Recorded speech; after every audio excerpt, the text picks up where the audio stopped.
on the California funding and aid that is needed, has this been a topic of discussion? How will you and the rest of Congress deal with this? Well, it certainly is a topic of discussion, Maria. And at this point, we still don't know the full extent of the damage, and we may not know for some time. But what we can see is the failure of policy there and the failure of leadership in California that's been egregious. Whether it's Gavin Newsom prioritizing some sort of obscure fish over his citizens, or whether it's a leader like Karen Bass, the mayor there, who prioritizes DEI initiatives over the readiness of first responders, it's absolutely pathetic what has happened there. And I think we're going to have real accountability. We need to have hearings to understand, to get to the bottom of what's taken place, what the failures have been. Those failures, when we get a new FEMA director in, when Vivek Ramaswamy and Elon Musk take a hard look at how we efficiently deploy, how we effectively deploy resources here, we're going to have to see some very real changes. I hope California wakes up. Certainly this White House hasn't woken up. Joe Biden flies out for a photo op and shut down the airspace, grounding the helicopters that were responsible for putting the fires out, just so we could brag about being a grandfather. Talk about being out of touch, whether it's the president, whether it's Gavin Newsom or Karen Bass. We've got to bring accountability to bear here, and before we put funds into place, we've got to find out exactly how we're going to hold these leaders accountable and what sort of policy changes are required. Well, that's incredible about Joe Biden. I didn't even think of that actually dampened the ability to actually get water there. But what is the number that you're talking about? I mean, I believe there was one estimate of $150 billion needed to rebuild. Yep. Yep. I've seen that number, Maria, 150 billion, and I think that number may continue to rise. You know, one of the concerns I've got is that from a policy standpoint, California came in and basically inserted Marxist price controls on the insurance industry there. What does that lead to? Well, of course, that led to the exit of private sector insurers. So many of the people that I've spoken with over the course of this week in Southern California are either uninsured or underinsured.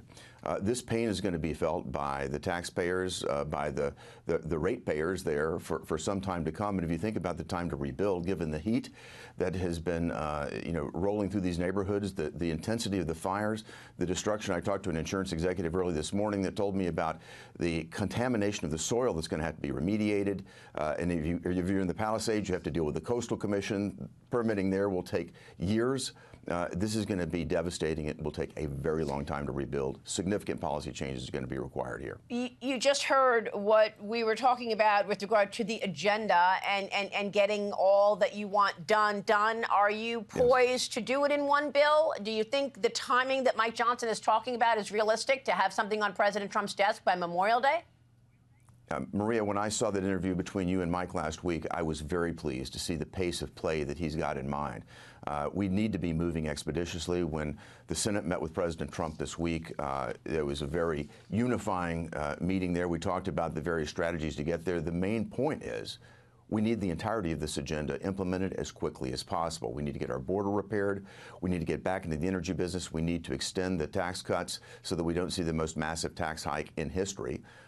We've got to get this done quickly, and I think all of my colleagues understand this. We're going to work, night and day to make certain that that happens. Let me move on to the confirmation hearings from the standpoint of you and your colleagues. Do you have optimism that all of President Trump's nominees get confirmed? The hearings are, of course, beginning on Tuesday. Well, I certainly do. I think the most important aspect of this, Maria, is the fact that we need to move quickly.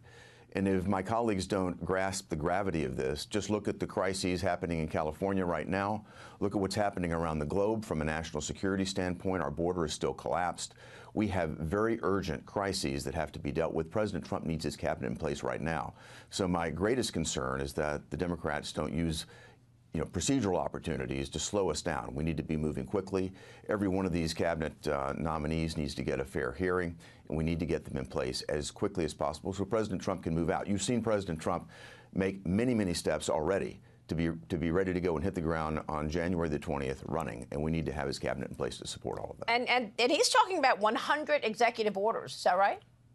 Yes, I've heard that, and maybe more, Maria. I would not be surprised at all to see even more. And there are a number of things he can do with executive orders right away, for example, to deal with the crisis at the southern border. But we need legislative action as well to help fund these activities, to make certain that he's got every arrow in his quiver that's available to make certain that we get America safe again, we bring crime down, we get our economy moving full bore, and we get back into the energy business. Senator, at the same time, you've got President Biden basically, I mean, doing everything he can to make things harder for President Trump as he comes in from, I mean, selling the border wall materials for cents on the dollar to making trade deals. I want to get your take on this Journal op-ed, Biden's midnight trade sabotage, something that you've been zeroing in on. I've absolutely been zeroed in on this, Maria. It's an absolute shame what Joe Biden is willing to do. So much for a smooth transition. He's trying to make it as difficult as possible, not only for the incoming Trump administration, but for the American economy and for the private sector. And whether it's, banning our ability to, have gas water heaters or, barring lands that can be used for exploration, or freeing criminals without any sort of concern for the families who've been forever scarred and marred by what they've done. Joe Biden is taking every opportunity to wage war on the American economy and on the private sector. So in this case, you've got Vulcan Materials, an iconic American company that has used American dollars to build a massive quarry operation and a deep water port for decades they've been operating. What America needs to do is stand up for its private sector. What Mexico has done is stepped in and stolen this property. It's expropriated it. And what the Biden administration is doing here at the 11th hour is trying to hand this over to Mexico. It's amazing that they would let the Mexican government come in and expropriate a strategic deep water port that I'm certain if Mexico is able to get this for nothing, it will become, for sale to the highest bidder. It could be a crown jewel in China's Belt and Road. And if you think about the criticality of the stone that comes from that port, we rely on this in the entirety of the southeastern United States to build our infrastructure. What Biden wants to do is allow Vulcan Materials to be crushed by the Mexican government, again, with impunity. This type of thing at the 11th hour just underscores the fact that this administration and the radical left believe in central government control of every asset.